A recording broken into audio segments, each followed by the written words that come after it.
Boa noite a todas e a todos que estão chegando aí para nos assistir.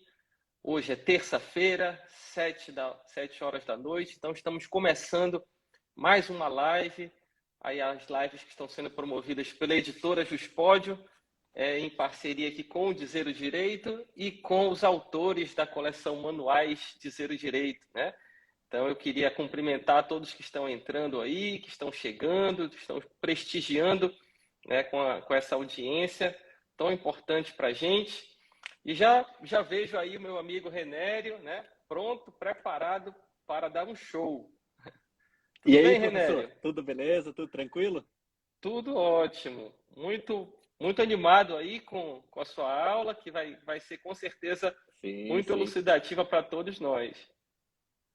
Isso aí. Tema bom, né? Tema interessante, cai muito em provas de todas as áreas, é importante na prática da advocacia, enfim. Tema muito bom para a gente explorar um pouco aí. Exatamente, né? E aí eu queria mais uma vez cumprimentar todos vocês que estão chegando, né? Dizer que é uma honra, uma satisfação estar aqui toda terça-feira com vocês, né? Explicar um pouco como é que surgiu a ideia dessas lives. No ano passado nós lançamos uma coleção de manuais, né, Dizer o Direito, de doutrina, Sim. com grandes autores, pessoas que realmente são dedicadas à educação, ao magistério, a ensinar, né, pessoas escolhidas a dedo aí para tentar desmistificar, né, alguns temas mais áridos, né? E aí a gente teve, né, felizmente, graças ao carinho de vocês, ao respeito de vocês, uma receptividade muito boa com essa coleção. Tivemos aí um feedback muito positivo e a forma de a gente agradecer a vocês foi bolar essas lives aí, no qual, né, os autores da coleção vão poder falar um pouco também aqui pelo Instagram, né, de forma gratuita, sobre temas interessantes, temas que vão ser cobrados nas provas, que já estão sendo Uhum. cobrados e que também são importantes, né, na prática. E hoje, né, chegou o dia do direito administrativo. E aí nós vamos contar com a presença do professor Renério de Castro Júnior, ele Isso que é aí. procurador do estado de Mato Grosso, né? Antes disso foi procurador também do estado de Rondônia, é professor de Direito Administrativo e Financeiro, Isso aí. também é sócio e fundador do curso Revisão PGE, né, no qual eu também tenho outros grandes Uhum. amigos lá, um excelente curso, né, que eu Isso aí. sempre também recomendo. E é o autor, né, do nosso manual de direito administrativo da coleção Dizer o Direito. Então, boa noite, professor Renério, mais uma vez, muito obrigado aí por estar dividindo um pouco, né, do seu conhecimento conosco. Boa noite, Márcio. Eu que agradeço demais, cara, demais mesmo a oportunidade. Eu não falo muito na sua frente para não ficar muito puxador de saco, mas eu sou seu fã desde. Eu conheci o blog em 2012. Eu não sei quando você criou, para dizer a verdade, mas eu conheci em 2012. Tipo, tem 10 anos que eu 10 acompanho, anos, sabe? né? Enfim, sou fã incondicional. Eu lembro que quando eu conheci, eu era procurador em Rondônia, já tinha acabado de tomar posse, né?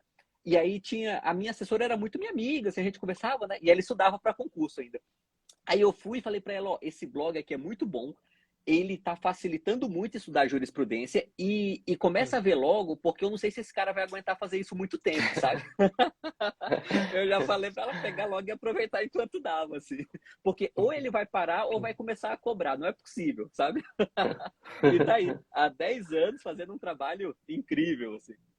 Exatamente, tem 10 anos, né? Esse ano, né, a gente comemora 10 anos de blog aí, começou realmente em 2012, né? Foram os primeiros informativos ali no comecinho de 2012, né? Ele chegou a entrar ali no finalzinho de 2011, né? Que eu Eu mesmo que conheci só fiz em o 12. site, mas foi Você que fez o site? dezembro e tal. E aí eu que mexendo na internet Caramba. lá consegui fazer o blog, né? No Blogger mesmo. E em Uhum. 2012 que começou assim oficialmente, né? Então tem 10 anos, uma história, né, muito bacana de recordar e fico muito feliz de você ter acompanhado desde o início, né? E aí, pessoal, hoje o que a gente vai falar aqui, né? Nós vamos falar sobre a reforma da lei de improbidade administrativa. Como o professor Renério Sei. comentou, é um assunto muito importante mesmo, tanto para fins de concurso como para a vida prática, né? Você Uhum. seja operador do direito, advogado público, seja você membro do Ministério Público, ou você almejando essas carreiras, qualquer carreira, na verdade, né, esse é um tema que vai ser exigido nas provas, né, já começou realmente a ser. E aí, ninguém melhor para falar disso do que o Renério, que inclusive tem um curso também específico sobre isso, né? E aí, ao final disso, também a gente tem, né, com a parceria da editora Juspódio, aí, um cupom de desconto, né, para o livro do professor Renério. Você que ainda não conhece, um excelente manual de direito administrativo, todas as posições doutrinárias mais avançadas, né, jurisprudência, questões de concurso, linguagem direta, didática, né, como só ele sabe fazer. Então, assim, você que não conhece ainda o livro, eu recomendo fortemente, né? Eu sou suspeito para falar, mas eu gosto muito e tenho usado nos comentários aos informativos de maneira recorrente. E aí, vamos contextualizar, né? Para o Roberto poder começar a dar o show dele, né? Quando foi em 25 de outubro, né, do ano passado, nós tivemos a Lei 14.230 de 2021, que promoveu profundas alterações na Lei de Improbidade Administrativa, né, que é a Lei 8429 de 92. E aí, hoje, o professor Roberto vai trazer aí as principais mudanças disso. E a primeira pergunta que eu queria fazer para você, Roberto, é a seguinte: essa lei, assim que saiu, ela foi muito criticada por vários setores da comunidade jurídica sob a alegação de que ela trazia impunidade, de que ela enfraquecia muito o sistema de combate à improbidade administrativa, de que ela seria até muito pró-investigado, né? Eu queria, inicialmente, que você dissesse se você concorda com essas críticas, quais as razões que você considera que tenha motivado o legislador a promover essas mudanças. Você poderia iniciar comentando um pouco sobre isso, por favor? Vamos sim. É interessante porque a minha posição pessoal, assim, né, a esse respeito, ela é um pouco dúbia, sabe? Porque, assim, eu concordo com essas críticas. De fato, a lei ela é bastante pró-investigado. As alterações, quase todas, são no sentido de, vamos, abre aspas aí, né, facilitar a vida de quem está sendo investigado por improbidade. Por outro lado, eu entendo que, se não todas, a maioria dessas mudanças eram necessárias, sabe? Porque no Brasil, a gente acabou criando, com o tempo, um sistema de tantos controles administrativos que os bons gestores, e aí não vamos falar dos maus, dos corruptos, sabe? Vamos falar dos bons, aquele cara bem intencionado, ele chegou na máquina pública, ele quer fazer algo interessante. É muito arriscado estar no setor público para ele, sabe?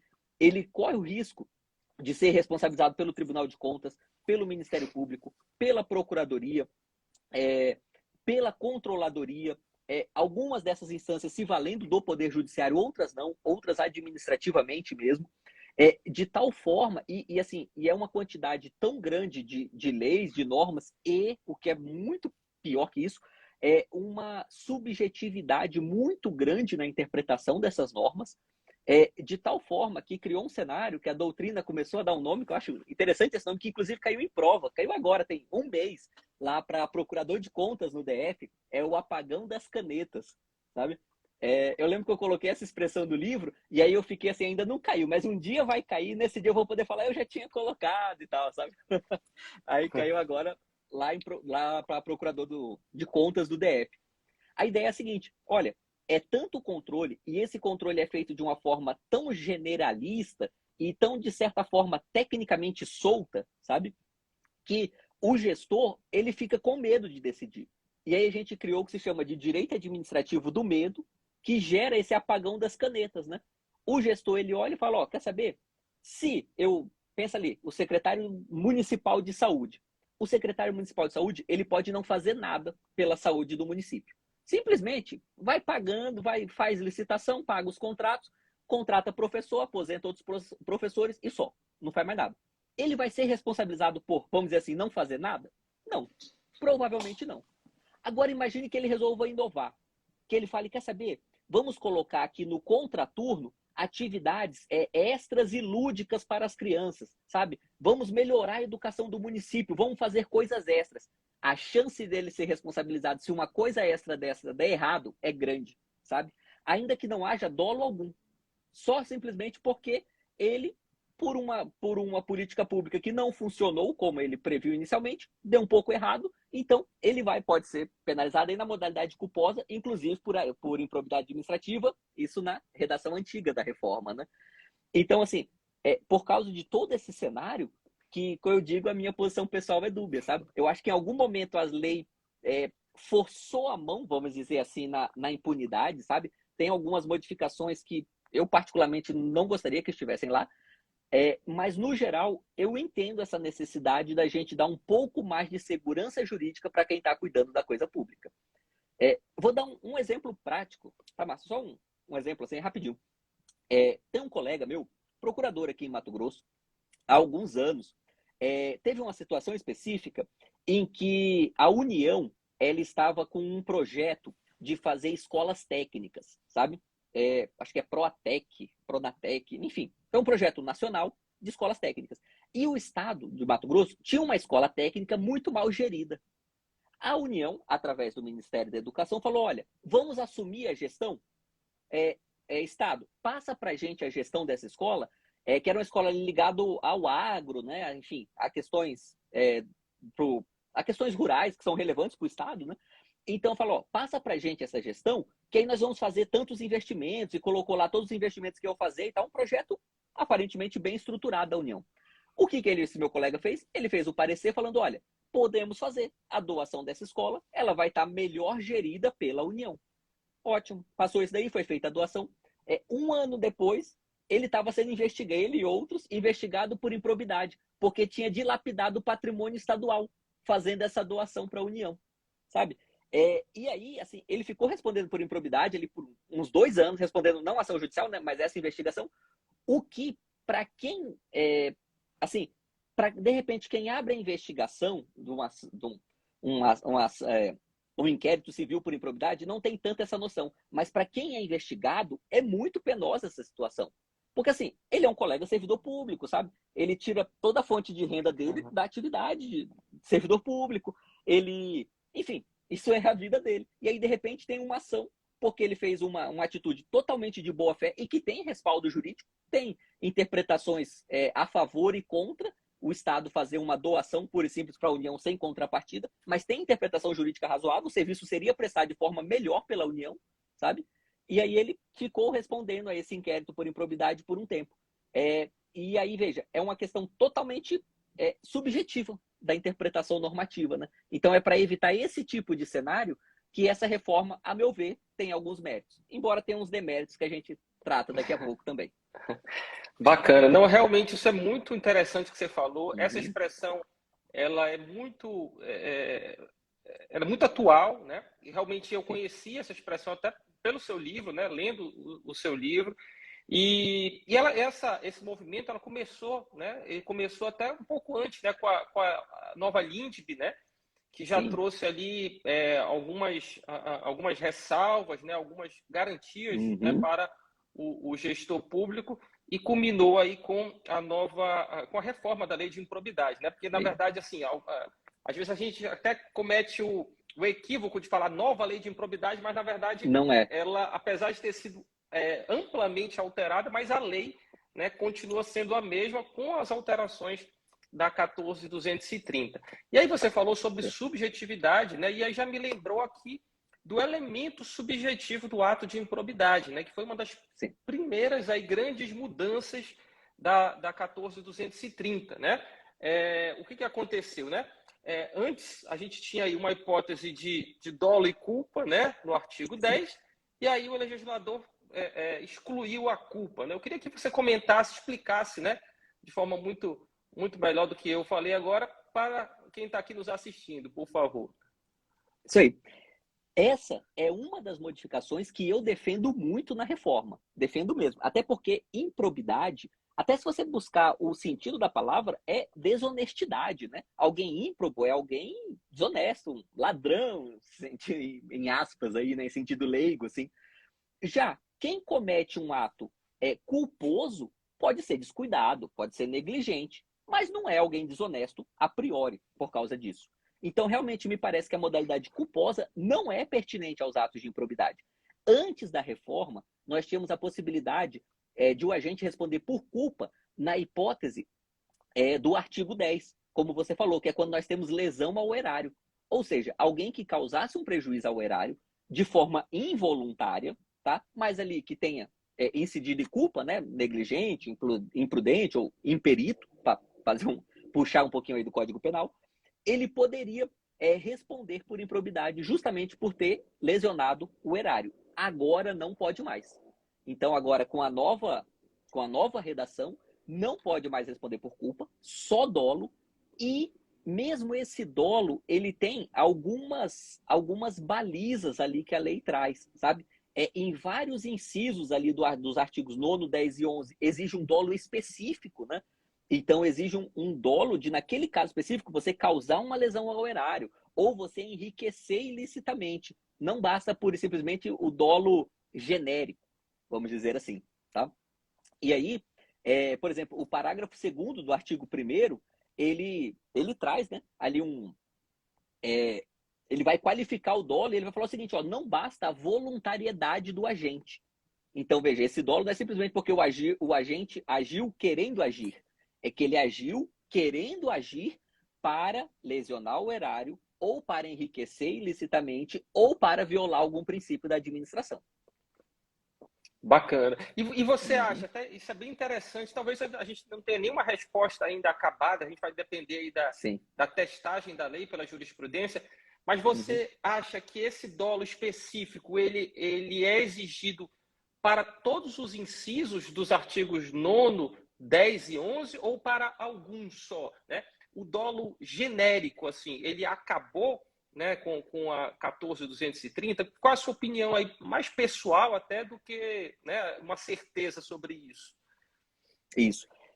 Bem, o que eu vou falar é a minha posição pessoal, embora eu até ache que o STJ vai em outro sentido, mas assim, achismo, a gente fica adivinhando a jurisprudência, né?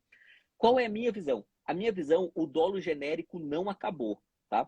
Até porque, se você ler o caput dos artigos 9º e 10, agora eu não lembro a expressão exata que está no caput, mas ele dá a entender que aquele rol ele é um pouco aberto, sabe? Que dá para interpretar ampliativamente cada inciso daquele. De tal forma que você não precisaria de um dolo de fato específico ali para aquelas situações, exceto quando o próprio inciso já qualifica a ação determinando um dolo específico. Tem alguns que fazem isso, sabe? Por exemplo, não prestar contas.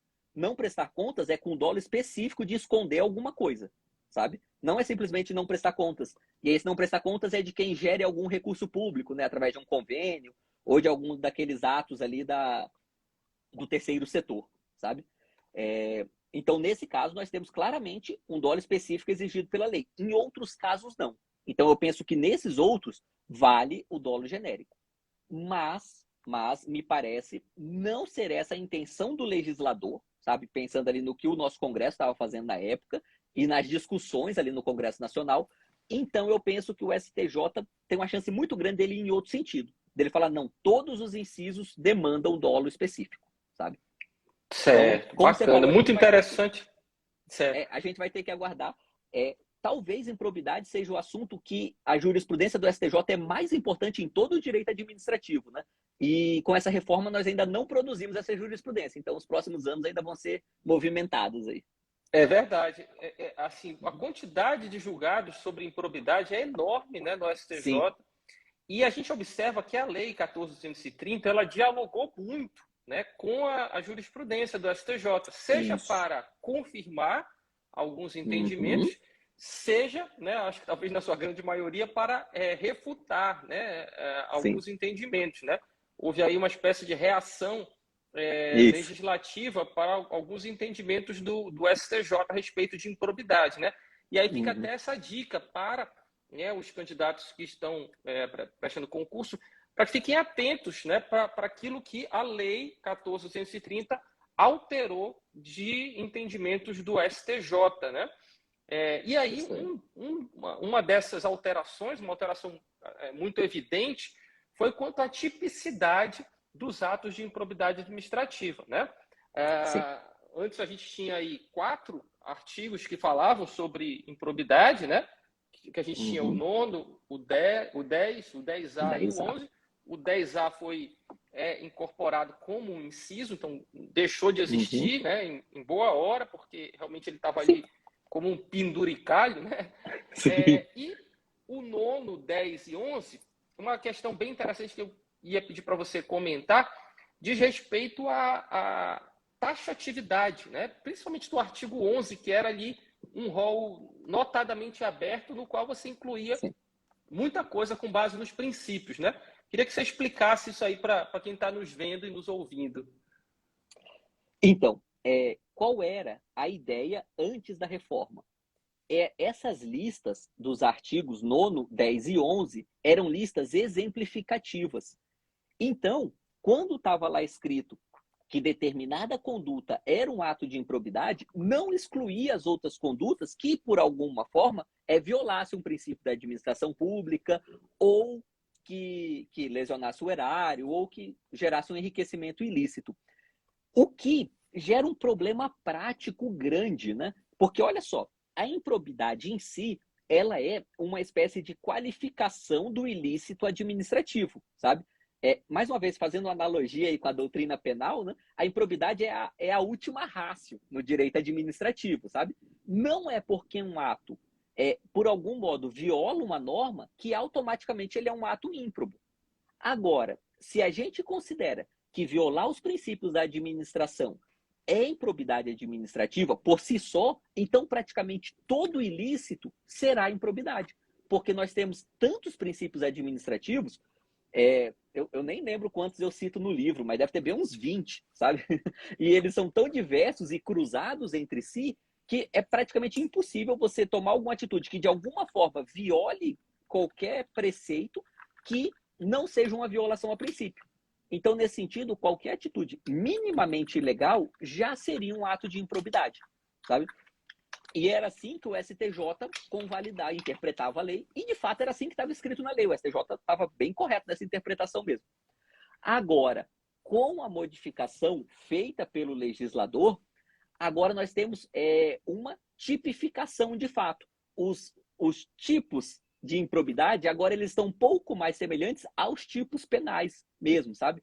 De fato, nós temos que ter ali uma subsunção perfeita, vamos dizer assim, do fato à norma. E aí, alguns casos que eram considerados improbidade na jurisprudência do STJ deixaram de ser, né? Então, assim, eu posso citar, por exemplo, um que, a meu ver, deveria continuar sendo, porque é muito grave, mas não é mais, é o caso de tortura praticada em uma delegacia, por exemplo. Nós tínhamos jurisprudência do STJ falando, olha, esse ato de tortura, além de um ilícito na esfera penal, além de um problema civil também, ele é um problema aqui na esfera da improbidade também. O agente público vai responder por improbidade administrativa, está violando os princípios da administração pública. Agora não mais. Por quê? Porque não tem nenhum dos incisos do artigo 11 que preveja a hipótese de tortura ou algo que, mesmo fazendo uma interpretação um pouquinho ampliativa, a gente chegue na tortura, sabe? Então, assim, teve uma... Não existe essa expressão, né? Mas teve uma abolício improbidades aí, sabe? Com a tortura, assim. A mesma coisa, assédio moral na administração pública. Também nós tínhamos jurisprudência do STJ e agora não é mais um ato de improbidade. Embora, e aí isso tem que ficar claro, né? Continua sendo ilícito, sabe? Por exemplo, um assédio moral pode ensejar a demissão do servidor público lá pela 8.112 ou pela a lei da carreira, né? Se ele for estadual ou municipal. Mas não será improbidade, tá? Outro exemplo também é o exemplo de assédio sexual, né? Na administração pública, que a jurisprudência considerava improbidade e agora a gente não tem previsão no artigo 11.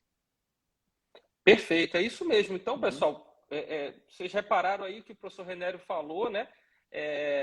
Antes a gente tinha aí um rol aberto, né? Um rol exemplificativo, e aí situações que iam surgindo, né? E que não foram previstas pelo legislador poderiam ser enquadradas, né? Como ato de improbidade. Aí ele deu um exemplo muito, muito bem lembrado, né? Da questão da tortura, foi um precedente até do ministro Herman Benjamin, precedente belíssimo, um voto belíssimo. A questão do assédio sexual também teve um caso de um professor de rede pública, né, que praticou um assédio sexual. E aí Rapaz, temos bela memória, viu? é o meu trabalho, né? Tá É o certo. meu trabalho ficar, né, analisando os julgados aí. E tem um caso aí interessante que até foi comentado aqui por uma pessoa que está assistindo, né, a live. Obrigado pela participação. Diz respeito ao nepotismo, né? E aí o Boa. nepotismo, que também ali ficava naquela dúvida, né? E aí o nepotismo antes da súmula era ato de improbidade ou não era? Depois da súmula enquadrava ali como, né, no rol exemplificativo. E agora a gente tem uma novidade, né, em relação ao Isso. nepotismo, não é isso, professor Renério? Exato. Aí andou muito bem o legislador, né? Porque se ele não coloca essa novidade, nepotismo ia deixar de ser improbidade. Agora é interessante, eu não sei se você se recorda, acompanhou na época, nepotismo não estava na redação original da reforma, foi pressão popular. Foi a imprensa, assim, abre aspas, enchendo o saco dos parlamentares, né? Falando, então agora o nepotismo vai estar liberado, porque não é mais improbidade e tal. Aí eles tiveram que colocar, eles fizeram lá a reforma da reforma, né? Ainda projeto de lei, para corrigir esse problema, que de fato seria um problema, né? Nepotismo aí é um dos. Não sei se a gente pode colocar como um dos problemas mais graves da administração pública, mas é um dos mais recorrentes, pelo menos, sabe? E é algo que com certeza tem que ser evitado. A gente tem que garantir o mínimo de impessoalidade e moralidade, né? E deixava de ser improbidade. Agora, não deixa de ser improbidade porque está previsto lá no seu devido inciso. Perfeito, é isso mesmo. Então, pessoal, agora, né, o nepotismo ele está incluído lá no artigo 11, né? Um dos incisos do artigo 11. Ele, na verdade, né, professor René, eles pegaram ali a redação da súmula Da vinculante, súmula. meio que transpuseram ali para, né, o artigo 11, né? Inclusive, colocam algumas ressalvas que a jurisprudência já mencionava, né, a respeito dos cargos políticos, enfim, né? Eles meio que aí, nesse ponto, eles seguiram o que a jurisprudência estava meio que decidindo, né? É isso. Queria Professor, também. Claro, por deixa eu favor, só fique à abrir um vontade. parênteses aí. Esse é um caso, eu não estou com a redação veio agora, mas eu me recordo disso. Esse é um caso que exige dolo específico, né? Porque, veja, que ele fala lá no fim do inciso, eu não lembro a redação exata que está Deixa eu lá. pegar aqui, eu consigo Sim, rapidamente localizar, né? Ele sim. fala nomear cônjuge, companheiro ou Uhum. parente em linha reta, colateral ou por afinidade até o terceiro grau, inclusive da autoridade nomeante ou de servidor da mesma pessoa jurídica investida em cargo, direção, né? Aí ele vai falando isso compreendido, eu não sei exatamente qual parte, né? É, Mas talvez seja num parágrafo aí do no inciso 11, parágrafo, né? Deixa eu mas ver aqui ele se eu meio que vai. localizo. Sim. Não pode falar, professor, fique à vontade. Não, então. É porque ele vai deixar claro que tem que ter o dolo específico para o caso de nepotismo. A Isso, primeira vez que eu localizei vi. aqui. Eu Diga aí. localizei, é o parágrafo 5º, né, do artigo 11. Ele diz, olha, não Isso. se configurará improbidade a mera nomeação ou indicação política por parte Uhum. de detentores de mandatos eletivos, sendo necessária a aferição de dolo com finalidade ilícita por parte do agente, né? Então ele pegou realmente aquela questão, né, que o Supremo já havia decidido de indicações políticas, né, desde que tenha Isso. uma qualificação técnica, né, e acrescentou essa parte, né, que você mencionou, expressamente dizendo, sendo necessária a aferição de dolo com Isso. finalidade ilícita por parte do agente. Então aí está claramente previsto o dolo específico, né? Exatamente. Exatamente. É justamente por causa desse tipo de previsão na lei que eu entendo que nem todos os incisos demandam um dolo específico. Porque, assim, se todos demandassem, o legislador não precisaria selecionar alguns para fazer esse tipo de previsão, né? A gente faz uma interpretação contrário senso aí, né? Perfeito, né? Entendi. E uma outra questão também interessante, no qual o Diga. legislador tentou superar, né, uma jurisprudência do STJ, diz respeito à perda da função pública, né? Explicando Sim. melhor aqui para passar a palavra para quem entende mesmo. Uma das sanções do ato de improbidade administrativa é a perda da função pública. E aí, Uhum. antes da reforma, tinha uma polêmica grande e o STJ decidiu o quê? Que mesmo que o servidor, né, ele tivesse mudado de cargo, então ele Uhum. praticou o ato de improbidade com o cargo X. Né? Durante o processo, ele foi aprovado num outro concurso, por exemplo, ou assumiu um outro cargo público no cargo, X, no cargo Y. Né? Então, ele praticou o ato de improbidade no cargo X, e quando ele foi sentenciado e condenado por improbidade administrativa, ele já estava num outro cargo, no cargo Y.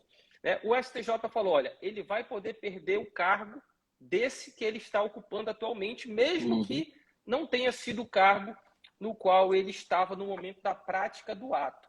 E aí me parece, né, não sei qual é a sua opinião, professor, mas parece que o legislador quis superar essa jurisprudência. Né? Qual é a sua leitura sobre isso?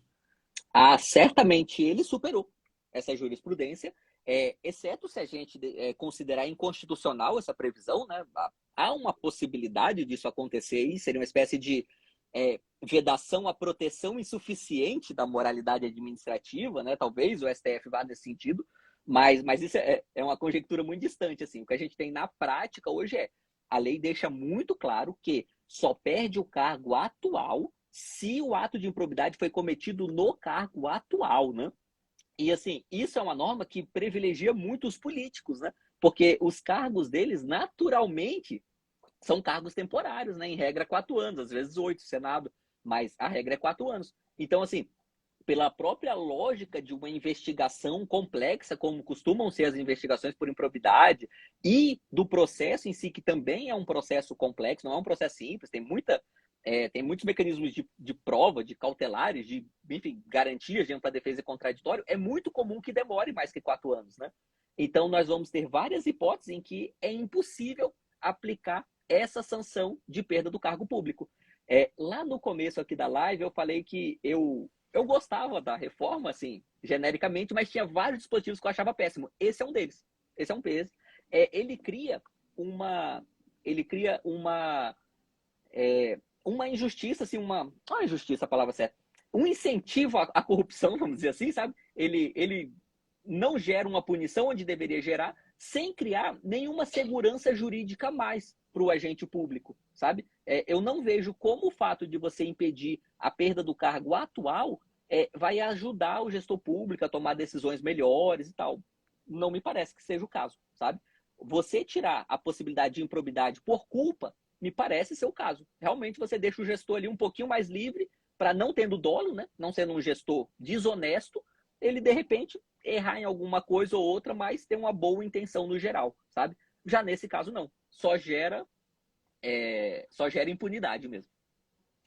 E o argumento, né, que o STJ invocou para decretar aí a perda da função, ainda que não tenha sido o cargo no qual ele praticou o ato de improbidade, era um argumento que me parece assim, um pouco lógico, né?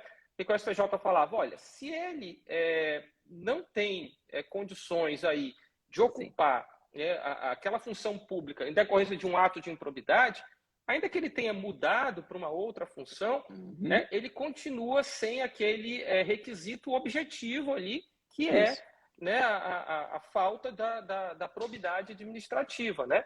Então, me parece que esse seria um argumento aí também muito forte, né, para ser levado, né, em consideração. Uma questão aí também interessante, professor, diz respeito que a redação antiga da lei de improbidade, ela não falava muito em dosimetria da pena, né? Já sim. essa nova, né, ela trouxe aí alguns critérios, né, para os juízes, né? Pode comentar um pouco para a gente sobre isso? Sim. Então, mais uma mudança bastante salutar da lei, bem interessante mesmo, porque a improbidade está dentro daquele pacote que nós podemos chamar de direito administrativo sancionador, né? Então, nesse sentido, a improbidade administrativa ela tem muitas semelhanças mesmo com o direito penal, sabe? Até por isso eu já falei umas 3 ou 4 vezes direito penal, aqui criando umas analogias e tal, porque de fato são semelhantes mesmo, sabe? Você está penalizando alguém, né? E aí, embora não esteja na esfera penal, a gente está na improbidade. E aí, a redação antiga ela era muito solta quanto à dosimetria. Só o que nós tínhamos era, olha, vamos ter aqui, por exemplo, a proibição de contratar com o poder público. Aí lá, 5 a 10 anos. E qual o critério para o juiz definir se é 5, se é 6, se é 8 ou se é 10 anos? Proporcionalidade. Só isso. não tinha nenhum critério minimamente objetivo, sabe? Algo ali minimamente parecido, sei lá, talvez com o artigo 59 do Código Penal, né, que vai tratar ali daquelas hipóteses que vai dosar a pena. Agora a gente tem. E nós temos um sistema de duas fases, né? Se no direito penal nós temos lá 3 fases, né, para a aplicação da pena, aqui em probidade nós temos 2. Nós temos, primeiro, uma fixação qualitativa, onde o juiz vai escolher, dentre aquelas sanções previstas no artigo 12, quais ele deve aplicar naquele caso concreto. E depois nós temos uma fase quantitativa, onde ele vai falar, olha, eu já escolhi aqui que eu vou aplicar a multa. Beleza. Agora, qual é o valor dessa multa? Aí, para essa fase quantitativa, nós temos alguns critérios na lei, sabe? Tá no artigo 17C. Deixa eu abrir aqui rapidinho, só para eu pegar aqui, ó. Olha só, isso. Artigo 17C, aí no inciso 4 vai falar, ó, considerar para a aplicação das sanções de forma isolada ou cumulativa. E aí traz uma série de critérios. Eu vou puxar um critério aqui, que aí esse eu tenho uma crítica ao legislador, sabe? Quando ele vai falar, olha, o critério das circunstâncias agravantes ou atenuantes. Ok, entendi, mas ele não dá a menor pista do que seria uma circunstância agravante ou atenuante. Aí, penso eu, isso não atende ao objetivo geral dessa reforma, que é trazer mais objetividade para as sanções por improbidade administrativa. Porque, assim, definir se determinada situação é uma agravante ou não, vai ficar a critério do juiz, gerando muita subjetividade, né? E aí nós vamos ter certamente parte da jurisprudência falando, o agente público lidar com verbas da saúde é agravante. Aí outra parte da jurisprudência vai falar, não, o simples fato de ser verba da saúde não é agravante, sabe? Você não tem um critério estabelecido na lei. Penso eu que seria muito bom se tivéssemos, mais uma vez, de forma semelhante ao que o direito penal costuma fazer, que ele traz essas hipóteses ali mais elencadas, tanto no Código Penal quanto em leis esparsas, assim, né? Por exemplo, ambiental tem umas agravantes e atenuantes específicas e tal. Seria interessante se tivéssemos aqui em probidade também. De toda forma, eu penso que já foi um avanço da lei.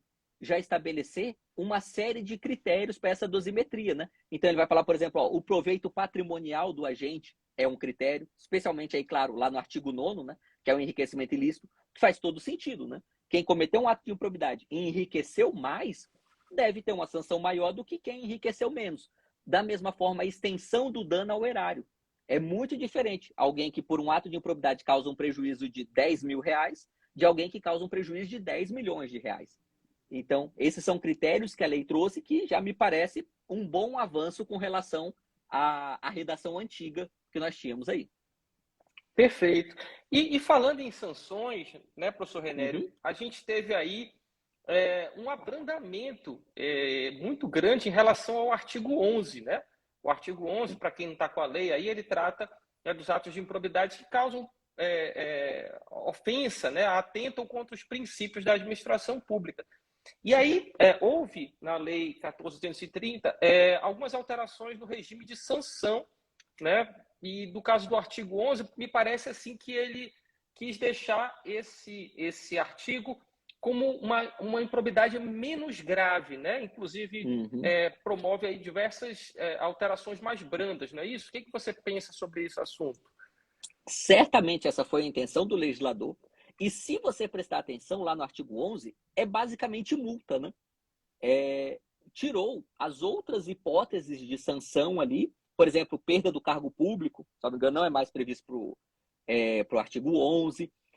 Enfim, diversas outras sanções, proibição de contratar com a administração pública, diversas outras sanções ficaram restritas ali aos artigos 9º e 10, e o 11, de fato, ele ficou bem mais leve, só para, assim, você vai aplicar basicamente a multa aí no artigo 11, né? Perfeito. E aí também uma outra questão também que é importante, né, que está todo mundo aí meio que assim na dúvida, a respeito do regime da prescrição, né, nas ações de improbidade administrativa. Então, eu queria que você pontuasse aí as principais alterações, aquilo que você considera importante que foi modificado, né, no regime da prescrição nas ações de improbidade. Isso aí. Inclusive, se eu fosse fazer concurso hoje, eu leria muito bem toda essa parte de prescrição, porque, assim, quando você lê esses artigos, eles têm uma cara de prova de concurso, sabe? Assim, eles são muito... Porque eles estabelecem prazos e regras bem específicas, assim, mudou bastante a sistemática antiga, né? Inclusive com a criação da prescrição intercorrente, né? Então, ó, como era antes? Antes, nós tínhamos a prescrição de 5 anos, só que nós tínhamos aí o problema de analisar quando ia iniciar essa prescrição, que, em regra, é quando o servidor público, o agente público, melhor falando, né, saísse daquela função que ele praticou o ato, sabe? Agora, e aí, inclusive, nós tínhamos jurisprudência para falar, e no caso de reeleição, enfim, tinha toda uma normativa que tinha tratado o assunto. Agora não. O sistema ele foi bem simplificado. Nesse sentido, eu gosto dele, sabe? Eu acho que sempre que a gente simplifica as normas jurídicas é bom, sabe? É algo interessante. Porém, facilitou um pouco a prescrição em várias situações, né? Como funciona agora? O prazo prescricional é de 8 anos, então aumentou de 5 para 8, mas o prazo ele inicia sempre na data em que foi praticado o ato por improbidade administrativa. Não aplica mais aquele princípio da accionata, sabe? Em que o prazo prescricional ele se inicia quando a parte fica sabendo e aí sim tem chance de agir a respeito, né? Não interessa mais. Então, assim, se alguém, por exemplo, desvia recursos públicos e essa descoberta de desvio de recursos públicos só acontece depois de 9 anos, já prescreveu, já foi, sabe? Então, assim, 8 anos é agora o nosso prazo, sempre iniciando da data do ato. Exceto, claro, quando é um ato contínuo, aí é de quando ele cessa, né? Mas, uma espécie aí de crime permanente, assim. Mas, um ato de improbidade permanente. Mas enfim, sempre 8 anos o prazo. E aí nós temos 2 detalhes que tem que prestar muita atenção nisso, mas é muita mesmo, assim. Primeiro, a suspensão, né? Como funciona a suspensão? Até 180 dias para que o inquérito que investiga a improbidade seja finalizado. Então, olha só, imagine lá, o Ministério Público foi e determinou a abertura do inquérito. Beleza. Em 120 dias ele terminou o inquérito. Então, a suspensão só dura 120 dias. Agora, determinou a abertura do inquérito. Esse inquérito dura 300 dias. A suspensão só vale por 180 dias, tá? Então, assim, é o prazo do inquérito até o limite de 180 dias. Então, na prática, nós podemos ter um ato de improbidade de 8 anos e 179 dias que ainda não está prescrito. É possível por causa dessa suspensão. Lembrando aí, né, que a suspensão ela não reinicia o prazo. Ela só suspende e o prazo volta de onde parou. Diferente da interrupção. E aí nós temos a interrupção da prescrição aqui na improbidade também. Na interrupção, o prazo ele vai cessar por completo, vai reiniciar, só que ele vai reiniciar pela metade. Então, se nós temos a prescrição, o prazo geral de prescrição, que é 8 anos, quando nós tivermos uma interrupção, será 4 anos. E esse prazo de 4 anos já é o que nós podemos chamar de prescrição intercorrente, porque todas essas causas interruptivas ocorrem dentro do processo judicial da ação por improbidade administrativa, né? Embora a lei traga lá diversos incisos falando quais são as causas de interrupção, nós podemos resumir, na verdade, tudo em 2 hipóteses, sabe, para facilitar a memorização aí. A primeira hipótese é o ajuizamento da ação por improbidade e a segunda é uma decisão, uma sentença ou acórdão condenatório. Sempre que nós tivermos uma sentença ou um acórdão condenatório, a gente interrompe o prazo e reinicia ali mais 4 anos para contar a prescrição intercorrente. Então, nós temos essas 2 hipóteses da prescrição, né? A suspensão e a interrupção. E a interrupção sempre vai reiniciar pela metade, já sendo chamada aí de prescrição intercorrente. Perfeito, exatamente. Esse ponto, como o professor Renério falou, é fundamental. Se você, a gente tratou aqui de alguns pontos que são fundamentais, né? Recapitulando, né? A questão do dolo, a questão Sim. da tipicidade dos atos de improbidade, a questão da perda da função pública, né? E essa questão da prescrição.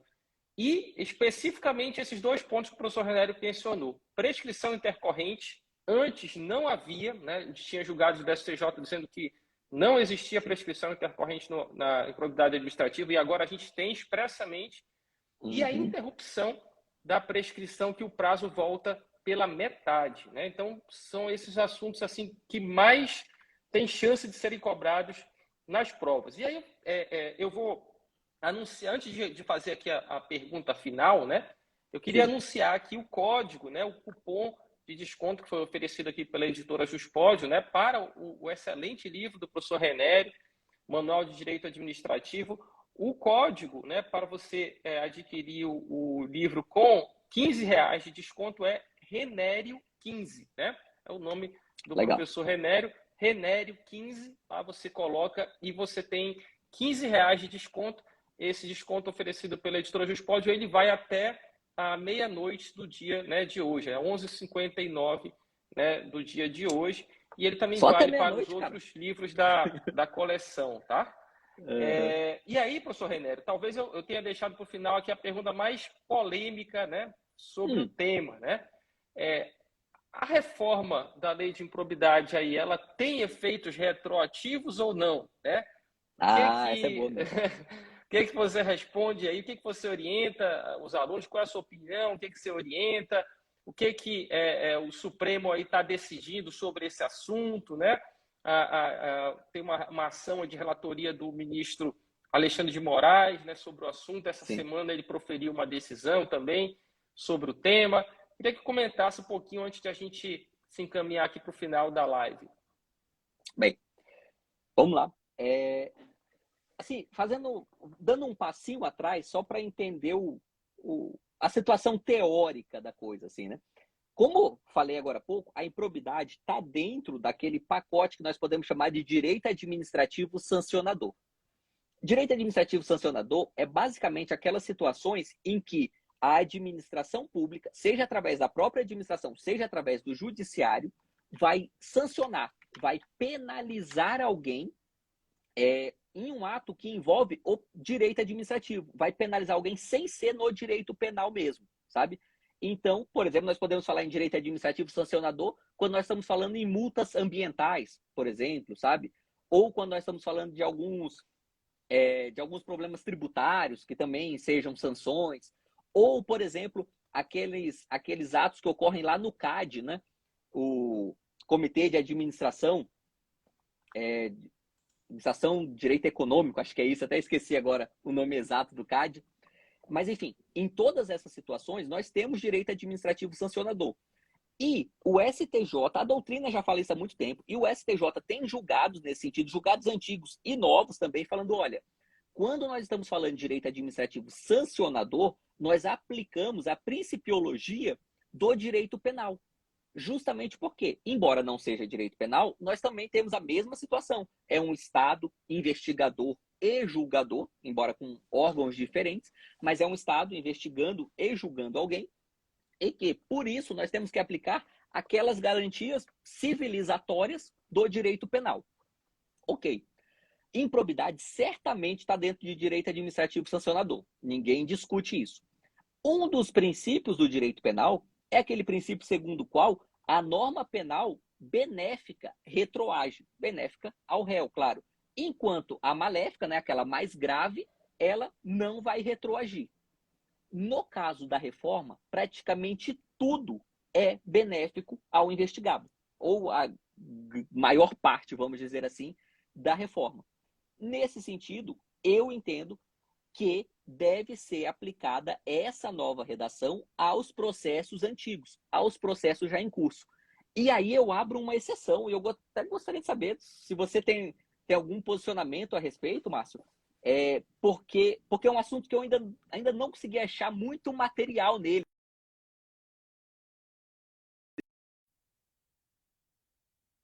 Não pôr nada no meu raciocínio, mas eu não achei, sinceramente. Que é o caso da prescrição intercorrente. Porque me parece que a prescrição intercorrente é um instituto processual, né? Como instituto processual, nós não aplicaríamos a norma mais benéfica ao réu retroativamente, sabe? Nós iríamos se valer ali daquele princípio processualista de que a norma processual se aplica a cada ato do processo, né? Na data em que foi feito cada ato do processo. Então, nesse sentido, a prescrição geral poderia retroagir, mas a prescrição intercorrente não, sabe?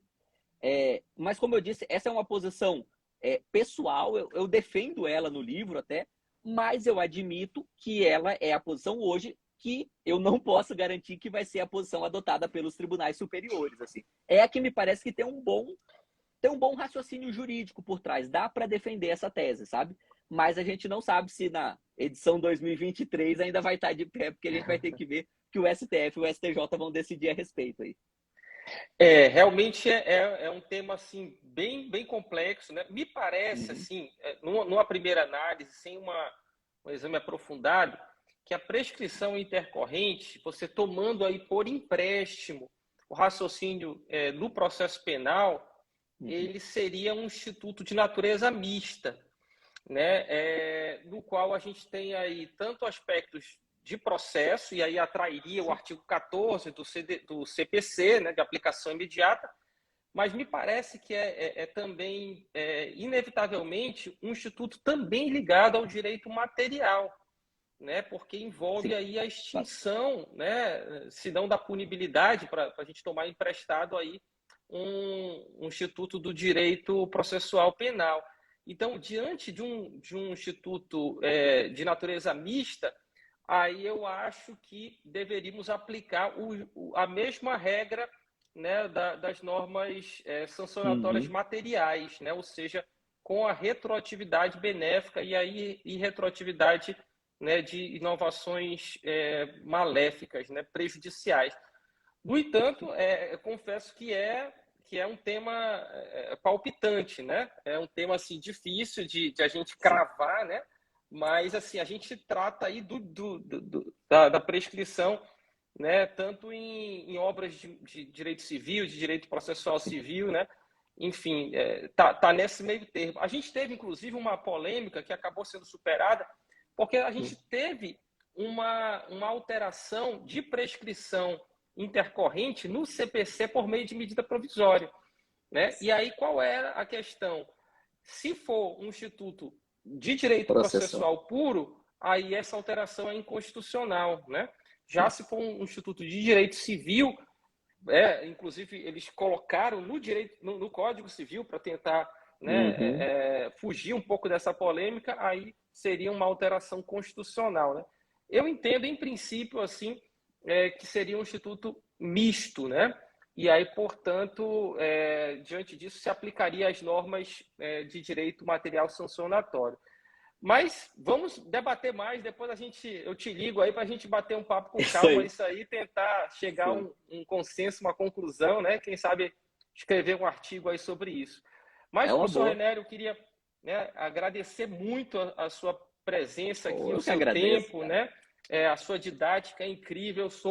Você falou aí da admiração no começo da live, e essa admiração é recíproca, né? Porque eu sou, assim como você, um apaixonado pelo magistério, pela docência, pela educação, e eu sinto também essa paixão, né, que corre aí nas suas veias, né? A dedicação que você tem para os alunos, para vê-los aprovados, para verem realizando seus sonhos. E aí eu fico também motivado, né, com essa sua paixão, assim como, né, também todo mundo do curso lá, né? Então, muito obrigado por estar aqui. Eu queria que você deixasse aí as suas palavras, né, para quem está nos assistindo, suas palavras de incentivo, de ânimo, né? Como também as pessoas podem lhe encontrar aí nas redes sociais. Isso aí. Começando pelo fim, me encontrar é a coisa mais fácil, né? Porque você nem achas muito Renério por aí, sabe? Tanto que assim, o meu e-mail é renério@gmail, né? Tipo assim, eu acho que eu sou a única pessoa que eu conheço que tem só o primeiro nome no Gmail, assim, sabe? Então é bem fácil, é prof.renério, né? O meu Instagram. Eu tenho muito material, que eu gravo muita aula gratuita no YouTube, sabe? Que é meio que um hobby meu, eu gosto muito do YouTube, assim, de gravar aula lá. Aí é no Revisão PGE, que é a empresa que eu faço parte, né, de concurso público específico para a Procuradoria. Aí lá no canal do Revisão PGE a gente tem várias aulas, por exemplo, várias aulas de improbidade, de vários temas ligados aí a direito administrativo e financeiro, tanto discutindo atualidades, quanto às vezes discutindo temas antigos, mas que são bem relevantes e tudo mais, né? E assim, semana passada, deixa eu ver, semana passada foi a posse dos novos colegas procuradores do Estado lá em Goiás, sabe? E aí eu fui. Me convidaram, assim, né? Vários alunos nossos lá no curso e tal, tomando posse. E aí eu fui, assim, e muito legal, cara, porque assim, ó, lá nós tínhamos muito empossando, vamos dizer assim, naquele perfil clássico de empossando em concurso, né? E aí, falando bem honestamente, assim, né? Que é o perfil, assim, sabe, o jovem solteiro de classe média, assim, sabe? Que é quem tem mais facilidade para estudar.